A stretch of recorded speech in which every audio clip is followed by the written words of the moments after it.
everybody. My name is Ben, and this is the internet's worst podcast period. And with me today is my host, David, co-host David. We're on a live show, Ben. Can you not get your dang tongue untwisted there? No, that would be too hard for me to do, so I'm gonna go ahead and say that's a no. Okay. No. Don't want to do it. Well, Just give don't wanna me do 5 it. minutes, and I'm sure I'll do the same thing.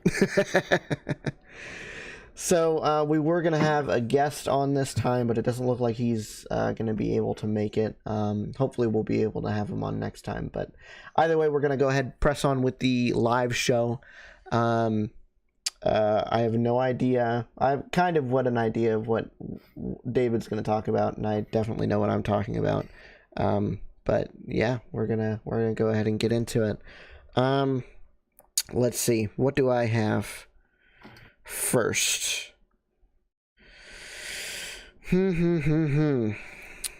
Okay. So I think the most interesting story that I have this time is about everybody's second favorite fast food place, Burger King. Yum, yum. They went and partnered up with some company. I don't remember. Beyond Meat. And I'm sure by that company name you can kind of see where I'm going. They have introduced in select markets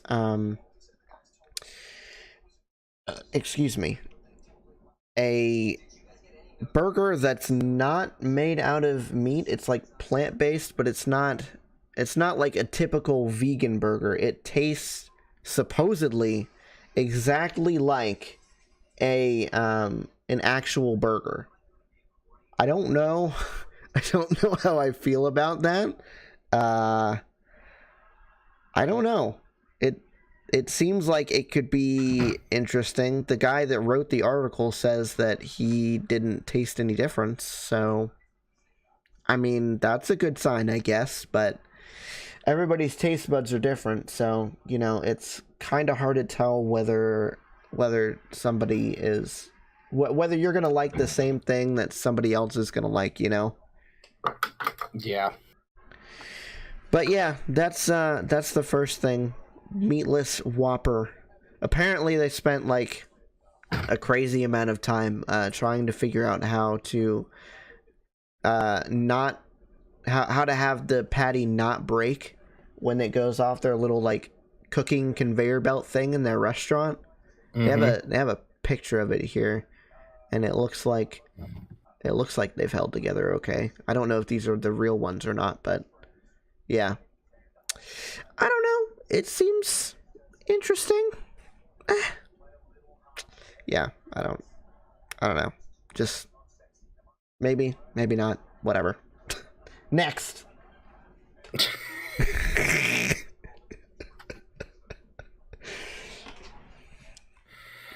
Oh boy. Oh geez, I don't know. Uh-huh. Let's go on to the next thing that you wouldn't think would be possible. So we've got plant-based meat, and now apparently DNA storage is a thing, which I actually think is like super, super cool. See, I think it's probably the way of the future. I think I heard about something like this like years and years and years ago. Like they were just starting to like think about doing this, or they had just started trying to do this, but I don't know how it seems like an interesting idea, but it just depends on what DNA they're going to like implant this on. Like, is this going to be like human DNA that they can encode information with, or is this just like benign DNA, like some moss that they found out in the middle of the Amazon rainforest that can do this? Or I don't know. No, it's the basic chemical building block, the adenine, cyanine, threonine, and guanine molecules that regular DNA would have. It's all synthetic, apparently. Ah, okay. So they're going to do it on a synthetic basis. They're basically training it to be ATs and Cs and Gs, basically just translating it into ones and zeros, just like binary bit computing is. Because that's all it is ones and zeros. And so they're just training like the different pairings to be apparently to translate into the one. I got you. Okay, yeah, that makes sense. So, okay, I mean, they've only got like in this particular experiment, it was 5 bits of data. 5 bits, and it took 17 hours. Oof. To store. Oof. But that entire process, it took 17 hours to store it and then read it back. So it took a very long time, but it worked. There was no data loss. Wow. So it's something that they think would be really, really, really cool in the future if they can get this to work on a much faster scale and a much larger scale.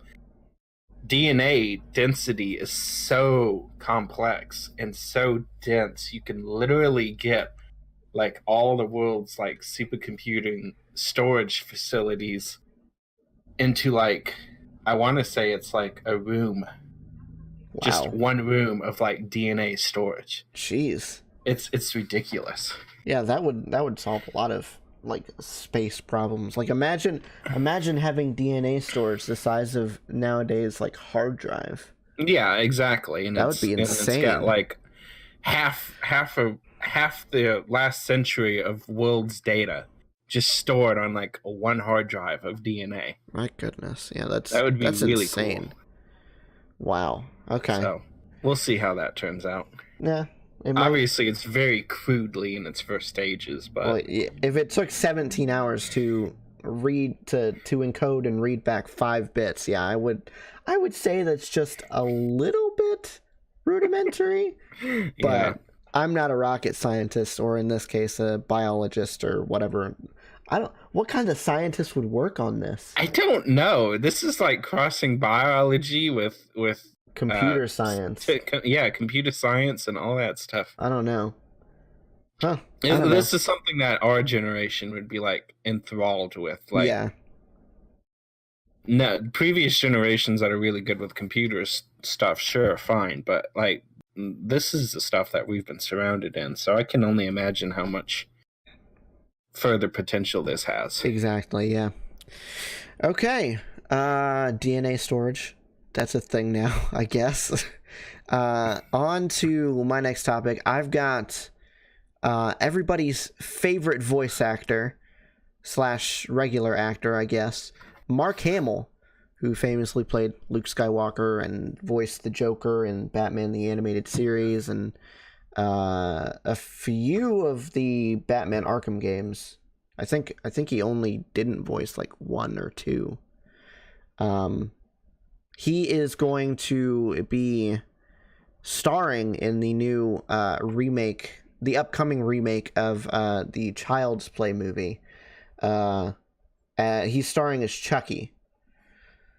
So he's joining Aubrey Plaza from Parks and Rec, Gabriel Bateman, and Brian Tyree Henry. They're all going to be in the cast of this new Child's Play remake. So I don't know. I'm interested. I saw the original one recently, actually, and I was not all that enthralled. But I guess knowing the twist beforehand is kind of ruins the entire movie. Just because, like, you know what's gonna happen beforehand. You know? Yeah. So there wasn't any tension throughout the movie. I was like, yeah, this is the doll. There's no twist here for me. But I mean, there's not going to be a twist here for anybody either, but I'm interested to see exactly what they're going to do. I don't know. It looks interesting, and I'm always down for anything with Mark Hamill in it. Especially, you know, anything Star Wars, Batman related. But this looks cool. So, yeah, Mark Hamill, everybody, woohoo! Can't really go wrong with him. So. No. Oh. Oh, has anybody heard about the college admissions scandal that is rocking the nation's top schools and you know, the Ivory Elite and all that good stuff? Yeah. A lot of fallout over that one. Just a little. Especially with Lori Loughlin. Oh boy. Netflix dropped Fuller House over this. I know there's a bunch of companies that have dropped both her and her daughter. Did they drop Fuller House, or did they just drop her from Fuller House? I want to say it's just her right now. I thought that was what I heard. Yeah. Yeah, and then Hallmark Channel cut all ties with her as well. Oof. And then I want to say Sephora dropped ties with her daughter and other things. Drop tie. What was she doing with Sephora? Makeup or something. I mean, she's got like a YouTube audience and I got you, and things like that. So she's got a whole bunch of different things too. And then her and Felicity Huffman maybe spending time in some jail with this. That's nice.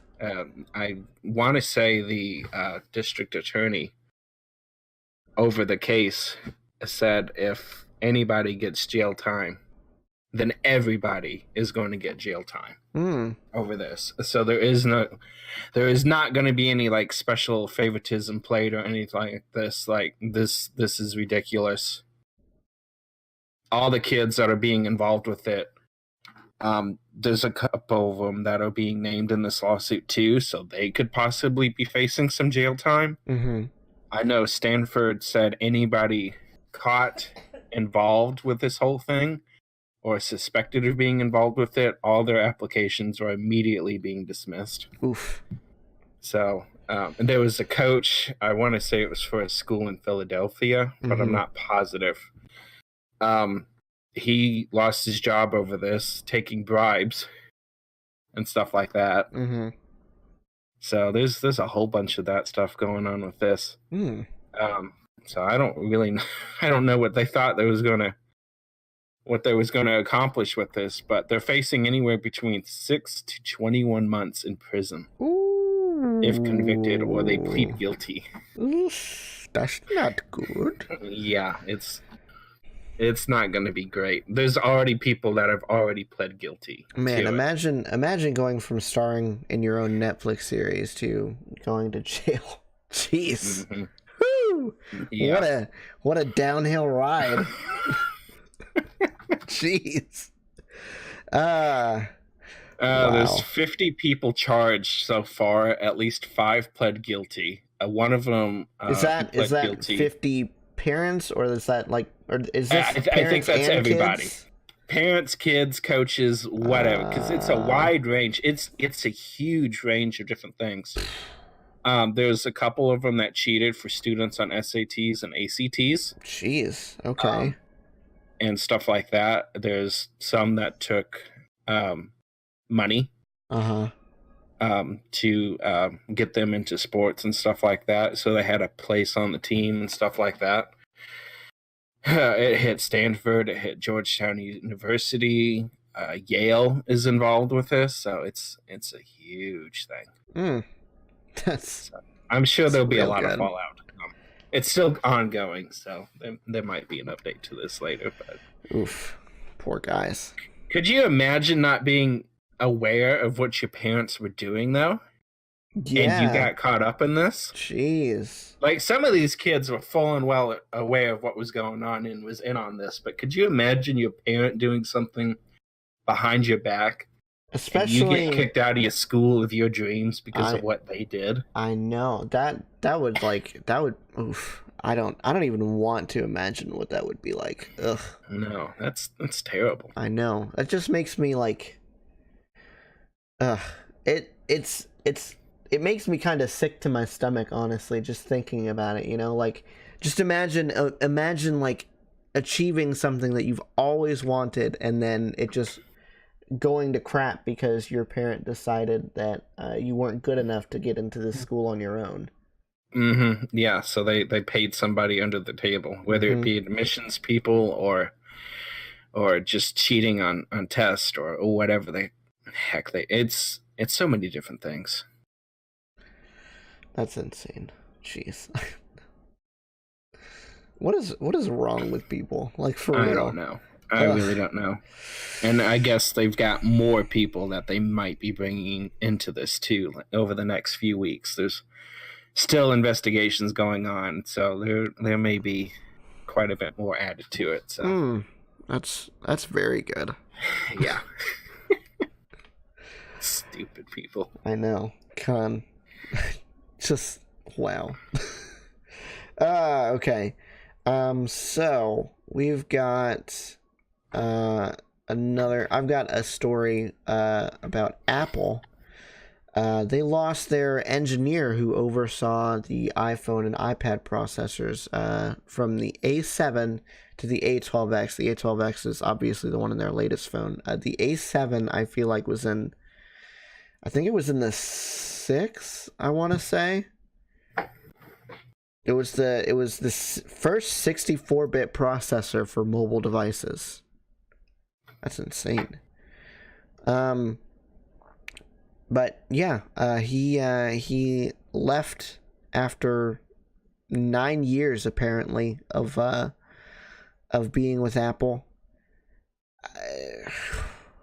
I don't know what they're gonna do after this, honestly, because like they've been designing their own chips for God knows how long. I would assume since at least like the second or third iPhone, if not maybe a little bit after that. But I heard that they were planning on making their own chips for like MacBooks and stuff too, so as not have to rely on Intel or anybody like that. But if they were hoping to use this guy, then they're kind of out of luck. Yeah. I don't know what you would do with that. I mean, they've obviously got roadwork laid out ahead of them. I mean, it'll take a couple of years before what he's been working on is probably not in the pipeline. Like he's got projects obviously that they've got that they continue to work on. So like the 13 and maybe even the A14 chip or however many years out he was ahead. Mm-hmm. They're a heck of a lot out of. No, there we go. Got my tongue tie in for the day. They're a lot farther out and ahead of Snapdragon and Qualcomm. Yeah. So they don't really have to worry about Android catching up, I guess, considering how far ahead they are. But I don't know why you'd want to. I mean, I know why you would want to, considering Intel is having their own chip manufacturing issues right now. Yeah. I don't know why you'd want to switch to something else in-house for the MacBook. That would, to me, take a lot more than what they've got capable with just the little chips they have running their iPads and pods and phones and all that good stuff.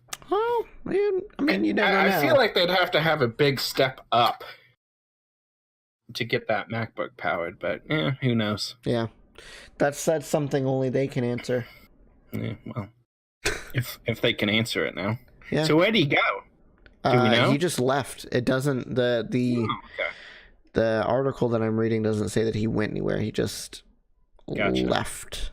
So I don't know if he I don't know if he was part of another story that we're going to talk to or not.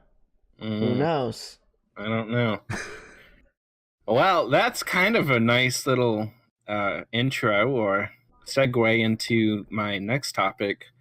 That's why I asked, did anybody get a hold of him or do we know where he went? Because Intel's been making some power plays of their own. They've been poaching some people. Yes, they have. That is not going to be taken lightly going forward. I thought a couple of these names that they were getting were we're like, okay, they're really serious.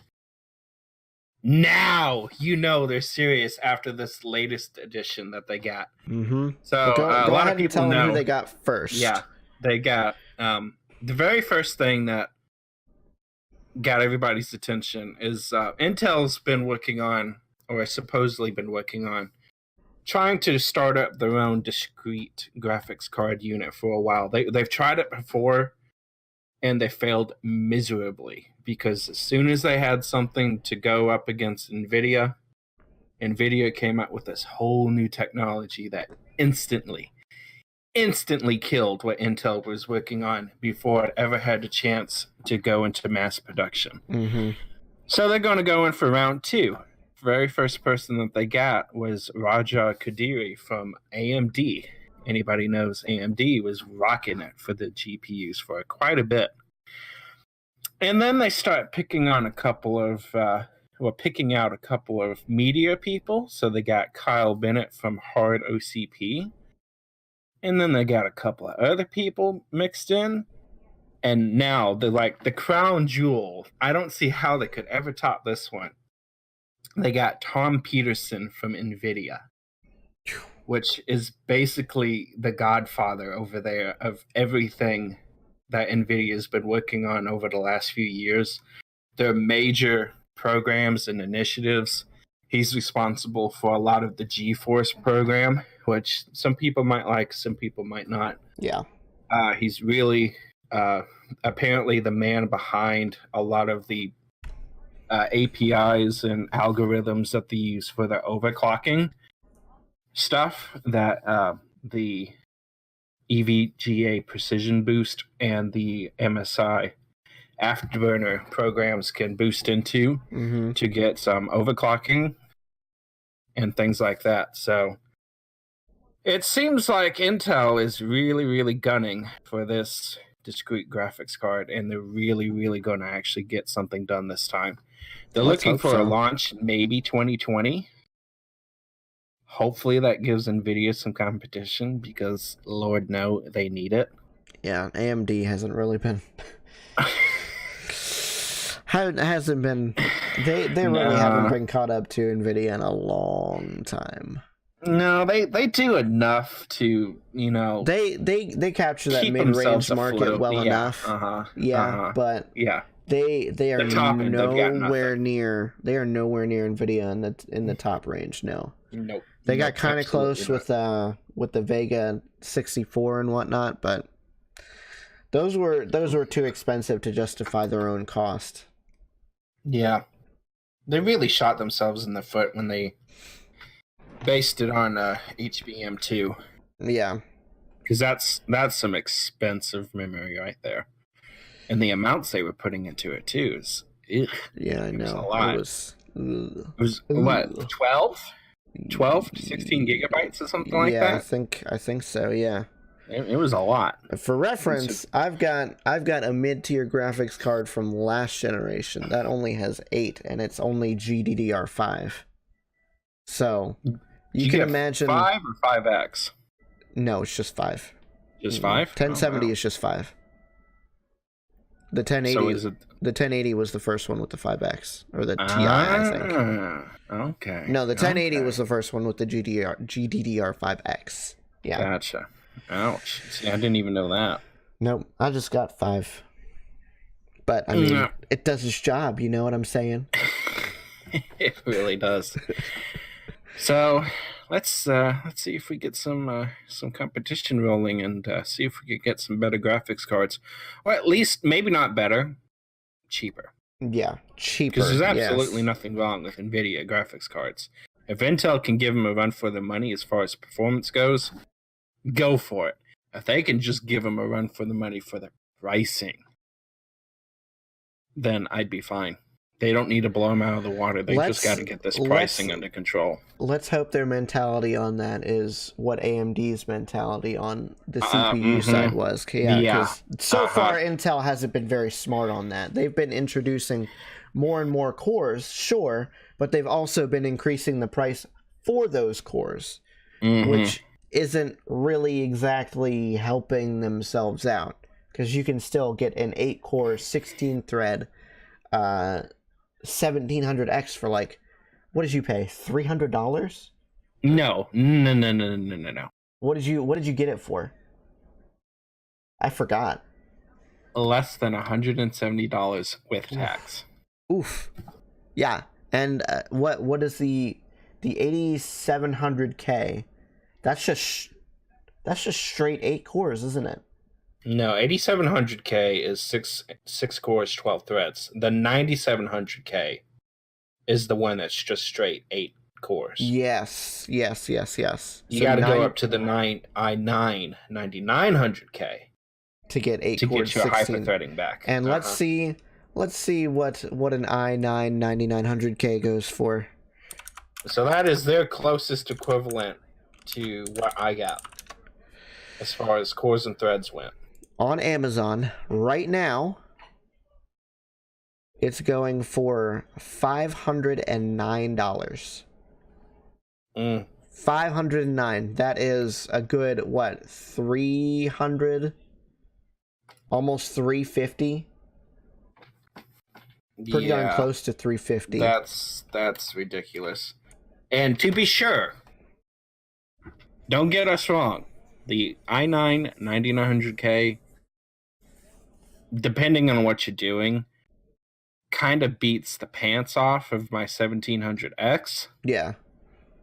But we're not talking 2 to 3 times more performance like the pricing would suggest, because you take 100, let's just say 200. I know you can get them for at least 200. Mm-hmm. Get up to $600. That's 3 times more price, correct? That's what they're going for? You said something 6? like that, yeah. Or close to it? Yeah. They don't give you 3 times the performance. Mm-mm. They're charging you 3 times the money. It is at most, depending on what workload you're working on, maybe 40%. Yeah. Hops. Yeah. I think it's usually closer to 25.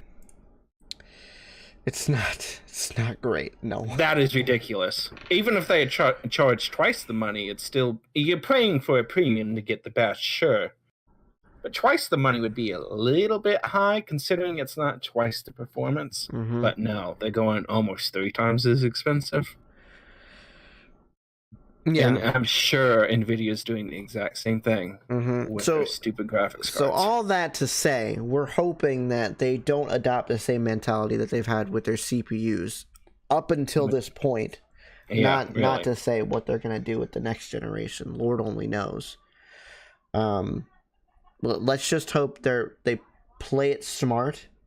And, I mean, obviously we don't want to price themselves out of the market.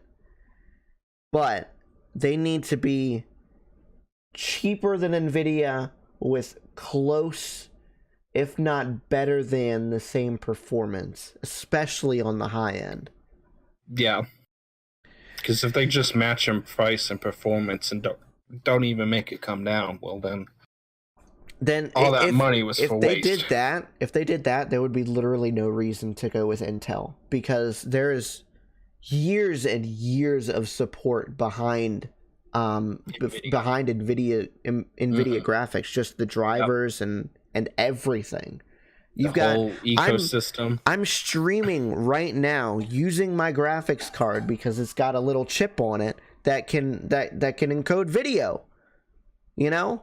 And I mean, that's not to say that Intel won't have something, but you're going to be waiting a good while before before their graphics card can even do anything like that. So, it's going to take a while. Whether Intel can do it or not is not any of the issue at all. They no doubt they could do it. They could do it. 100 times better than NVIDIA. Third-party support would be the Third-party, issue. exactly. Mm-hmm. Mm-hmm. Who's going to support it, and how long is it going to take? Exactly. Yeah. So we'll see. I don't know. I'm expecting at least half decent things. Yep. Mm-hmm. Okay. So not this week, but last week was, as everybody knows, everybody's favorite day of the year, April Fool's. And everybody's favorite rocket scientist / car engineer, Elon Musk. What do you do now? Dropped a hot a hot new track called R.I.P. Harambe. I'm actually going to link it to you so you can listen to it, David. Excuse me? Yes. R.I.P. Harambe? R.I.P. Harambe. What the heck is that? So I'm going to switch over. Oh. It's an April Fool's song, yeah. I'm going to switch over to my desktop capture here, and we're going to listen to the glory that is R.I.P. Harambe. Oh, I forgot about that. And we thinking about you.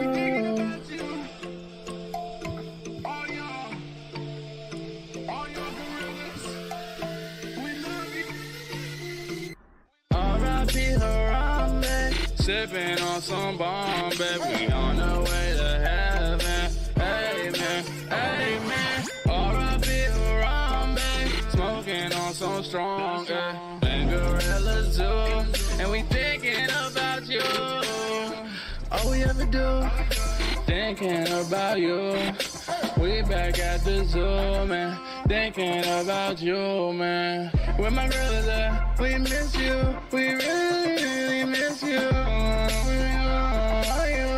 Yeah, R.I.P. Harambe, sipping on some Bombay. We on the way to heaven. Amen, amen. R.I.P. Harambe, smoking on some stronger and Gorilla Zoo.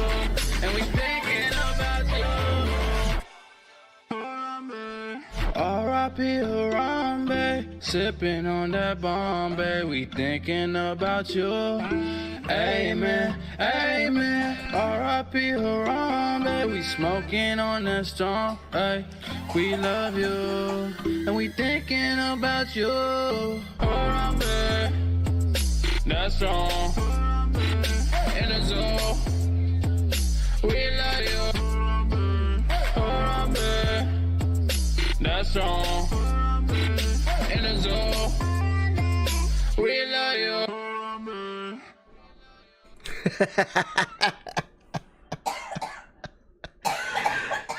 So that was R.I.P. Harambe by the legend himself, Elon Musk. The most ridiculous song I think I've ever heard. What was that?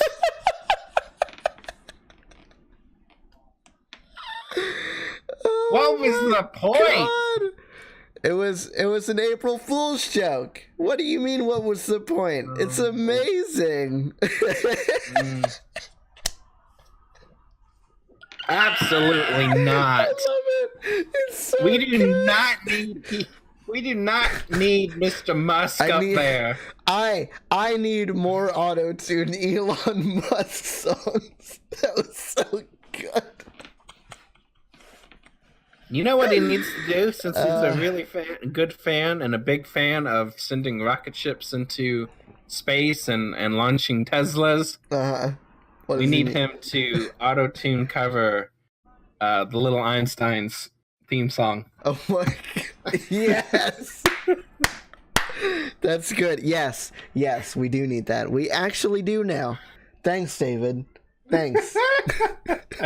I gave him an objective. Let's get it done, guys. We're gonna have to wait until April 1st for that one. April 1st, 2020.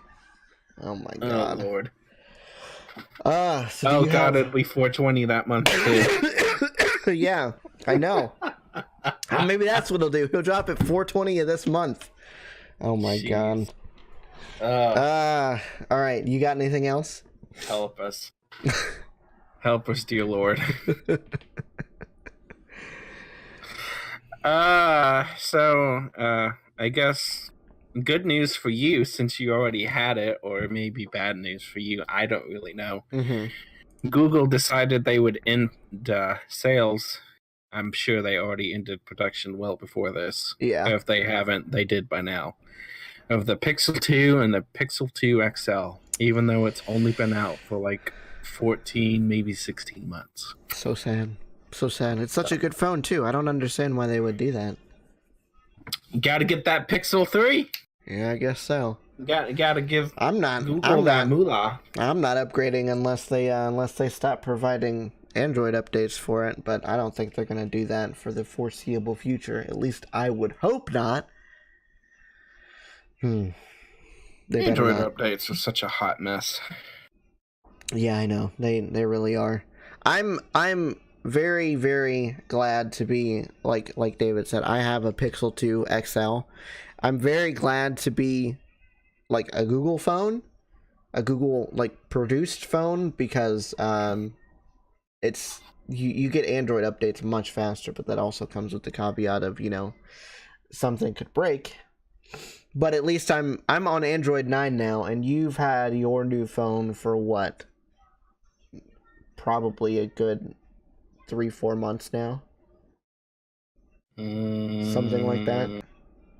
When I got it, to be honest.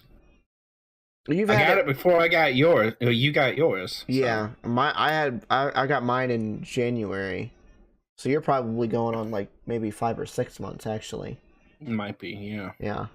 Well, either way, he's had his phone for a while, and he still hasn't gotten Android 9 yet. And that's been out for almost, what, a year? No. No, it'll be a year in September, though. It's been a good few months. That's like seven months since it's been out. So, I don't know. I like the phone. I don't understand why they would cease production of it, but what you gonna do? Google is a fickle mistress, I guess. Yeah, as the YouTube scene has clearly shown. It's all about that algorithm. That's right.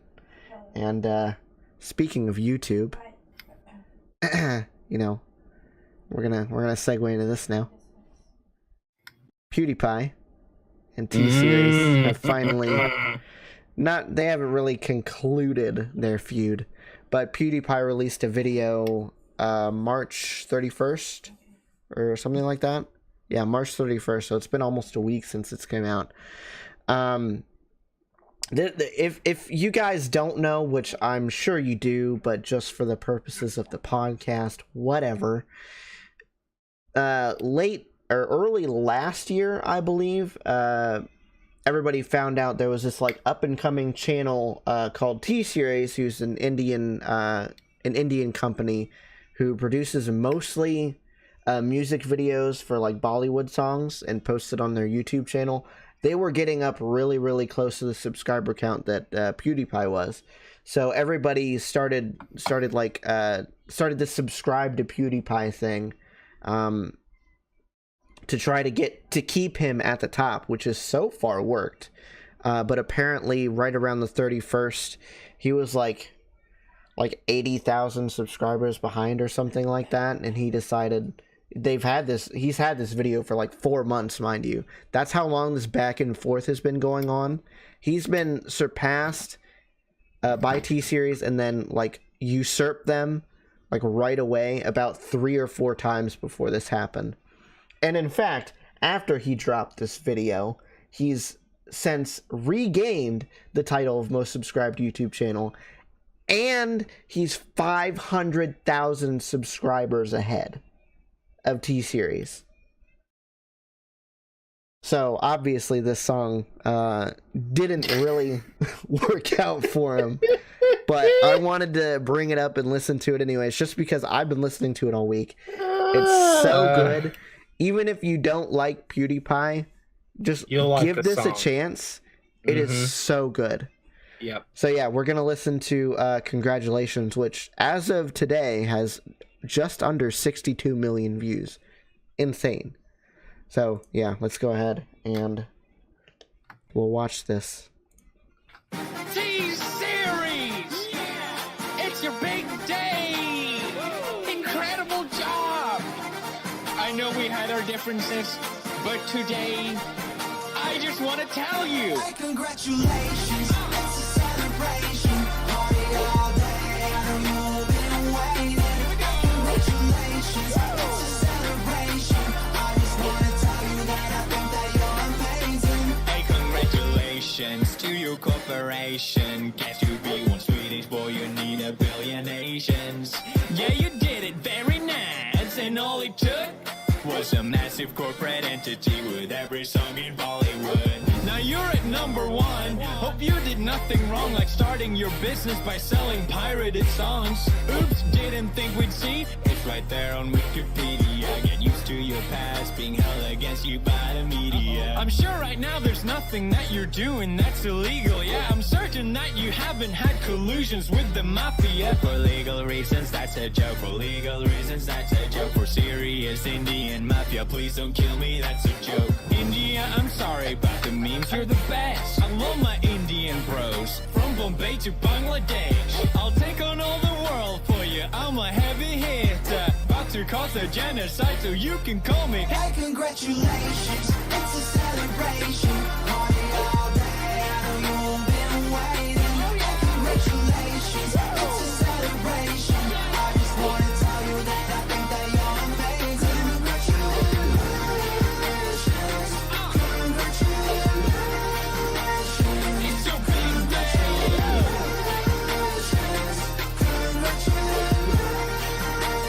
Such a big day. I got a letter in the post.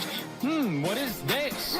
T-Series saying cease and desist. Had a problem with me telling them to hold their defecation, but let me educate you, silly, that's not defamation. T-Series can eat a dick, still not defamation. Suck my fucking Swedish meatballs, still not defamation. Did you know that Indians have poo-poo in their brains? That's a blatant racist lie. Yeah, but still not defamation. India got YouTube figured out. That's sick, son. How about next you figure how to fix the caste system? Maybe all those ads will solve your crippling poverty. But looking at T-Series past, I'm guessing not probably. But never mind the poor people, we just hit a party. Just hit a pop some bottles with a 9-year-old army. Non-alcoholic cause I had a real problem, but we still like to live it like we about to kamikaze. So this is it. Thanks for sticking with my channel ever since I was a nobody screaming at barrels. Yeah, this is it. It's been an adventure. It's the end of the reign of Felix Arvid Ulf Schallberg. Through all the change and controversy, you've been by my side. There's no army in the world. I would rather give me watch time. It's been a wild ride, so while I can still be heard, here's one last brofist from the number one in the world. Hey, congratulations, it's a celebration. Party all day, I know you've been waiting. Hey, congratulations, it's a celebration. I just wanna tell you that I think that you're amazing.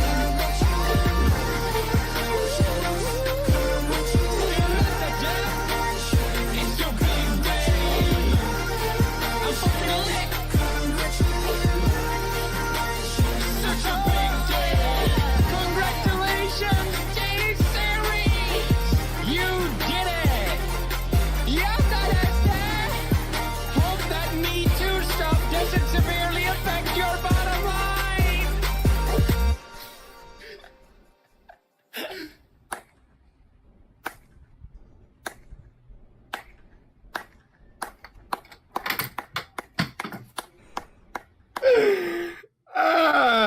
That was Nice bro fist, by the way.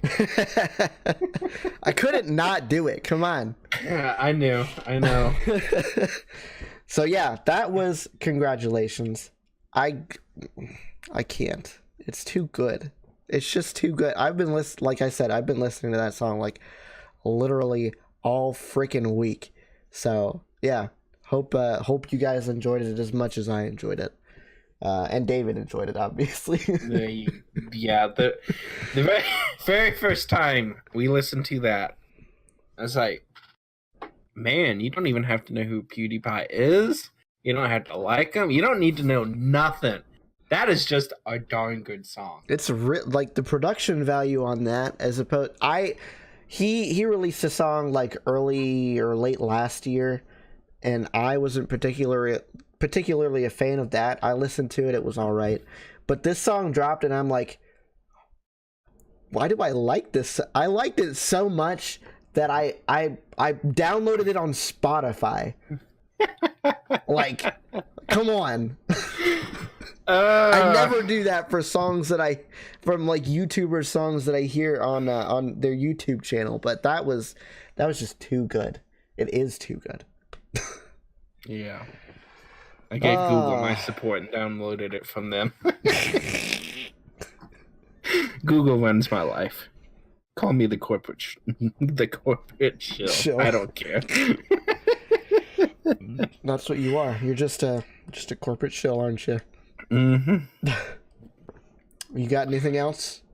Oh, I don't really know. Boeing, I promised you guys an update in the last episode.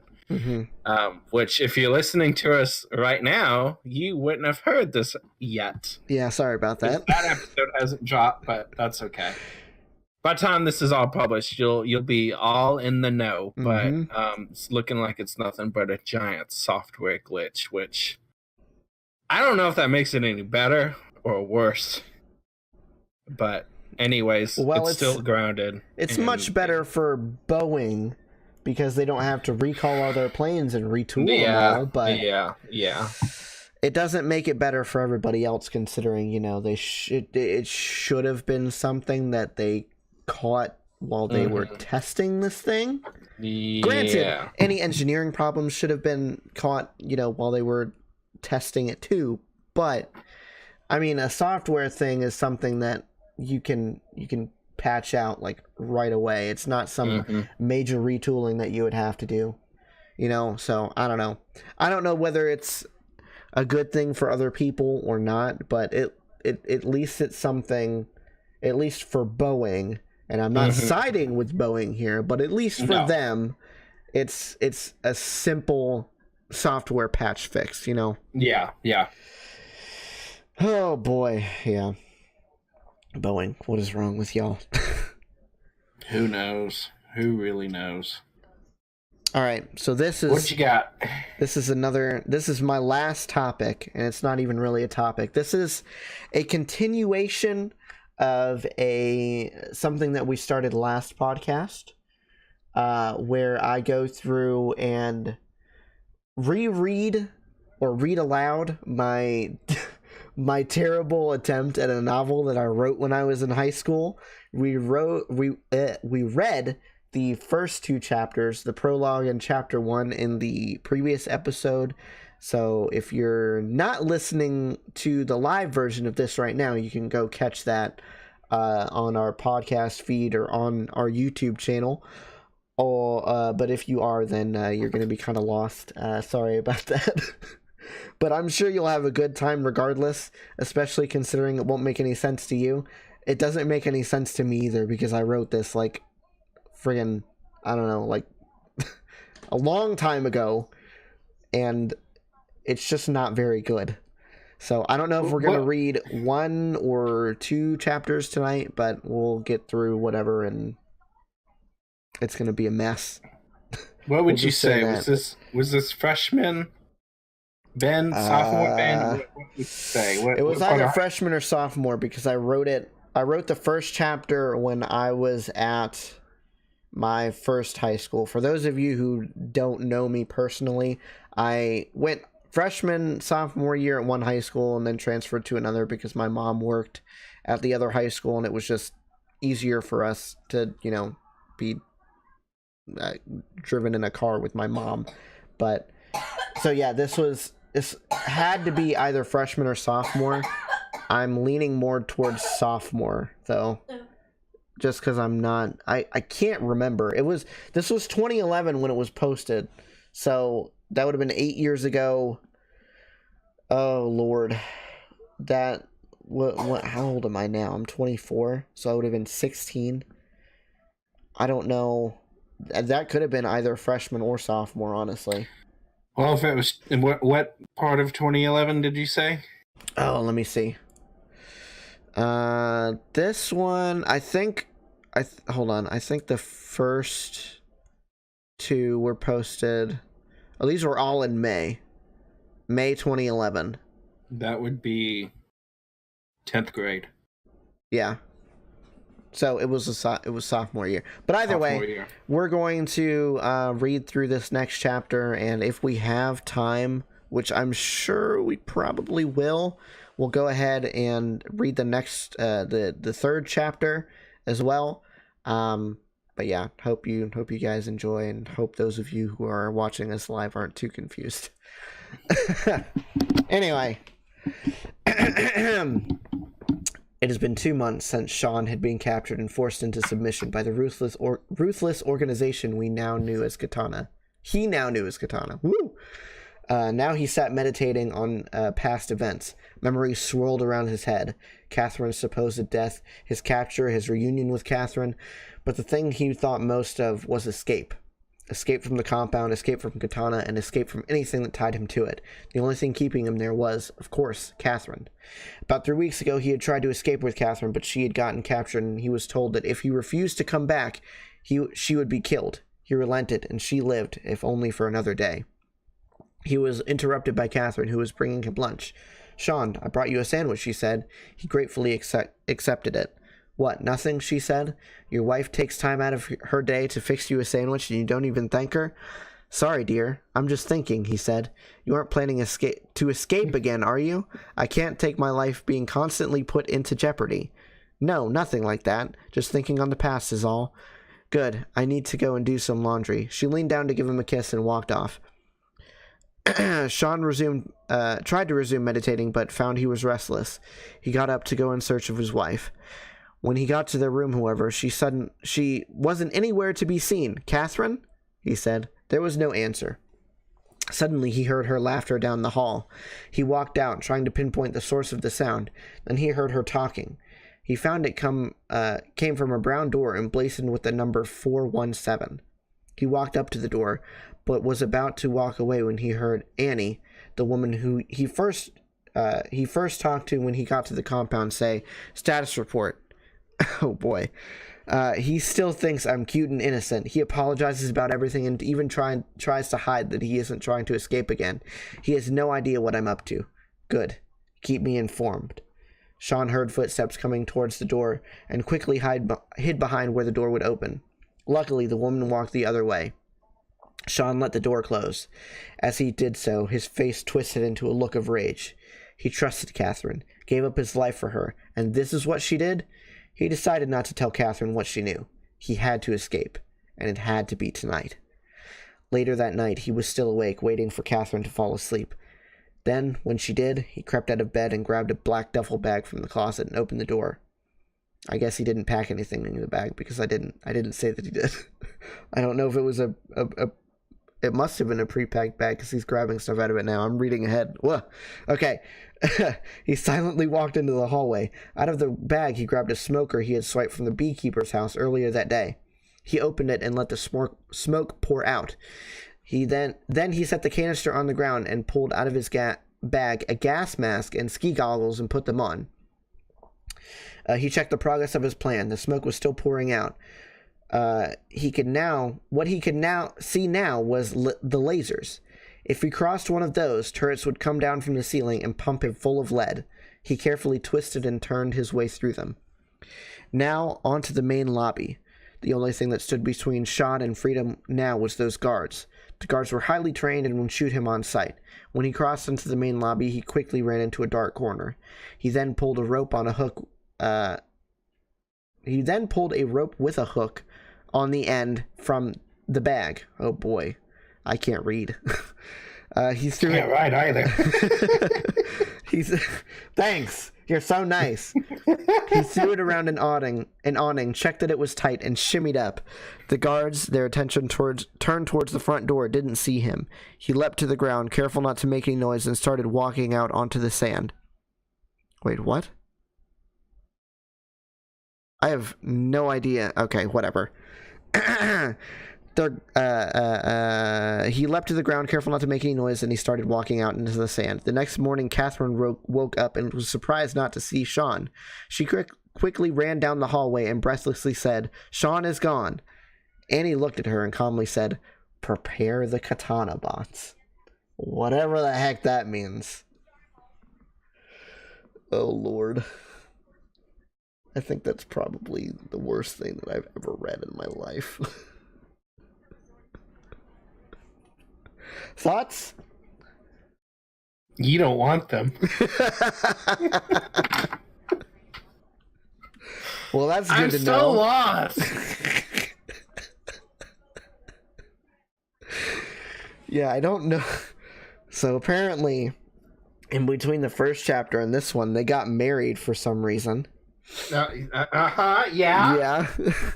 And then what really confused me at the end was, like, I assumed the lobby was indoors, but I guess maybe it wasn't, because he just threw it up at the ceiling and climbed up, and then he was able to walk outside on the sand. So I don't know. I don't get it.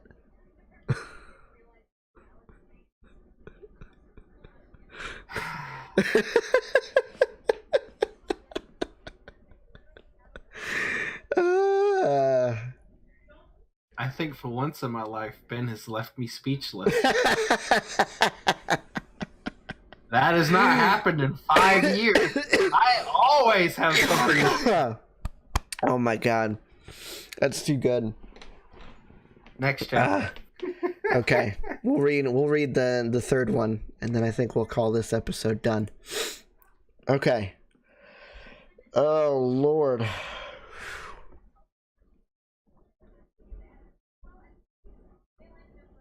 Oh god. There's some weird editing errors here. I don't know what's going on. Anyway. This is the third chapter, by the way. We're continuing on. Sean had been walking for hours. The sun was beating down on him, and it didn't help that the sun that didn't hit him was being reflected off of the sand.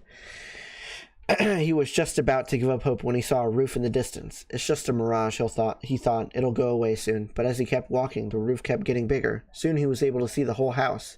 A house in the middle of the desert, he thought? Better go have a look. In spite of his tired body, he began to run toward the house. But suddenly he heard a humming noise coming from behind him. He would know that sound anywhere. A katana bot. He turned around and waited. Every second the K-bot got closer, the humming noise got louder. He waited until the K-bot got right in front of him and ducked. It missed him by mere centimeters. Before the K-bot could alter its flight path, he smoothly pulled the katana on its back from its sheath and sliced the bot in half. He picked up the camera that served as his eye and looked into it. I hope you have something better than that. He then threw it on the ground and smashed it with his foot. Sean looked up and saw a small family. Hello? Do you understand English? The man, presumably the father of the two children, yelled out his reply in Japanese. Time to put that Japanese I learned in the compound to good use. Hello, sir. Who are you? My name is, David. David Safer. The man, who didn't seem to notice his slight hesitation, carried on the conversation. What are you doing out here? I was kidnapped and escaped. Out into the desert, unfortunately. Do you need help? Yes, thank you. I am much obliged. The man motioned for him to come inside. When Sean made it inside, his nose was instantly grateful. After smelling sand for hours, even the simple stew on the stove smelled amazing. Dinner, the man's wife said. She passed the stew out to the family and Sean. Sean, never one to complain about food, especially now, gratefully accepted it. Thank you. While eating, he spied a Yamaha motorcycle that seemed out of place in the simple house. He shrugged, thinking nothing of it. Later that night, he lay awake on a bedroll that the family graciously lent him. Catherine's betrayal was still fresh on his mind. He knew it wasn't his fault, but he was still, for some unknown reason, overtaken by guilt. But he knew he had to stay aware. He couldn't let the feeling overtake him. And with that thought fresh in his mind, Sean fell asleep. At dawn, Sean woke up. It seemed like today might actually be a good day. The mother, who knew Mrs. Lau, was up and had already started on breakfast. The boys and their father soon came in as well. About 10 minutes later, they began to eat. So, David, how was your trip to the friend's house? Mr. Lau asked. Very bumpy. As one might as one might imagine. It was all made worse by this terrible headache I had, Sean replied slyly. How did you sleep? Mrs. Lau asked. Very well. Sean was cut off by the sound of glass breaking and Mr. Lau suddenly gasping. A throwing knife could be clearly seen in his back. Then 3 more shatters. People dead.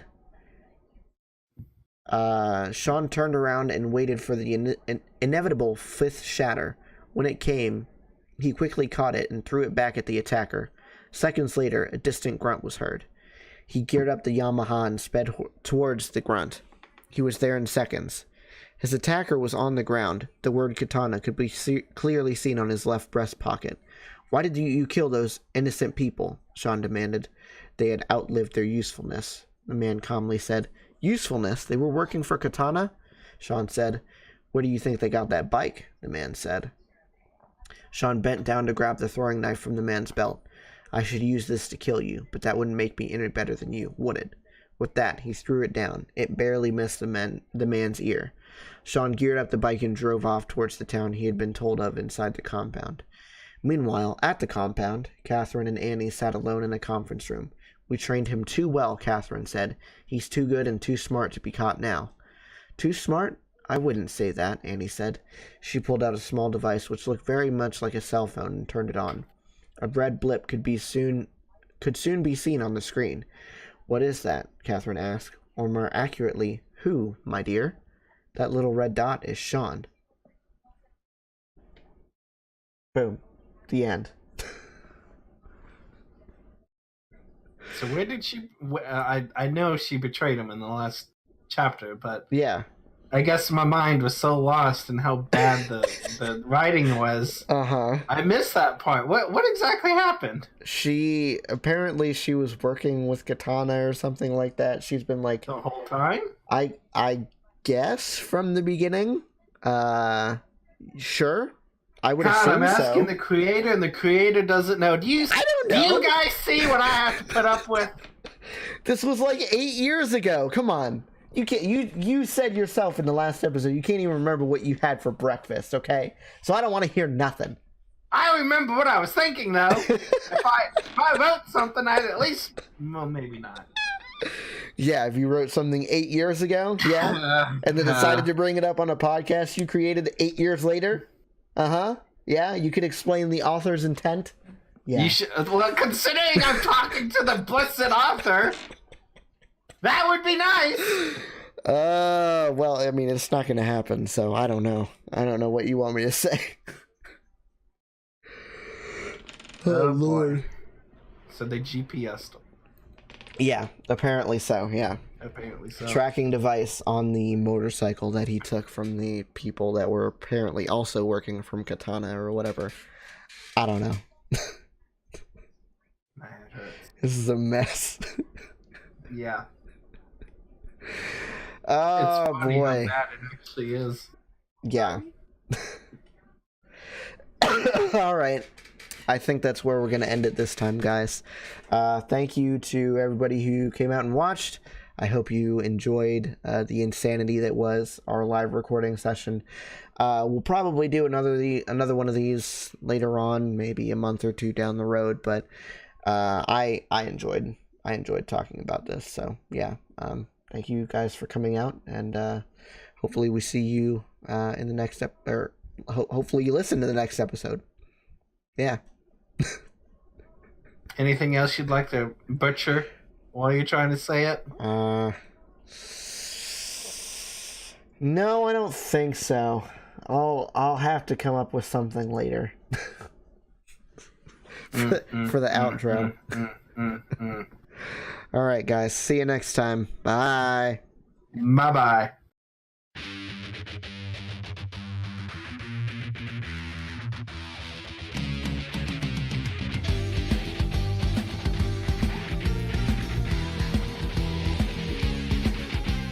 Podcast Period is produced, hosted, and edited by Ben and co-hosted by David.